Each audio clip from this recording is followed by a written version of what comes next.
సరే మరి పోయేస్తా. ఏడికి పోతా మరి ఇంకేం లేదు. పోతే మళ్ళీ కాన్ఫిడెన్స్ ఉండదు. ఎప్పుడన్నా కేర్ చేసినా మరి ఉండని ఇక్కడ కాదు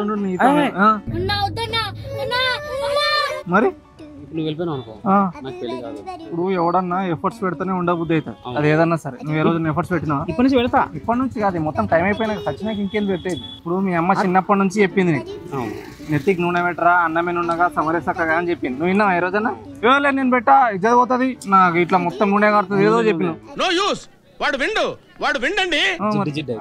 నేనైతే చక్కగా షాంపూ పెట్టినా ఈరోజు బైక్ పెడతావు ఏదో చిక్ షాంపూ అది నెత్తికి పెట్టుకుంటావు 2 సేమ్ అంటావు. మళ్ళీ కేర్ తీసుకోవాలి కదా. వాచ్ మంచిగా ఉంది అవన్నీ కాదు ట్రాన్స్పరేషన్ ఏదో ఉంటుంది చూడు అది చేపించుకో. అంటే ఏడో ఇంటికి వెళ్ళి ఏడో పెడతాను పోవాలి నేను అంతే. హాస్పిటల్ పంపా ఇద్దరు.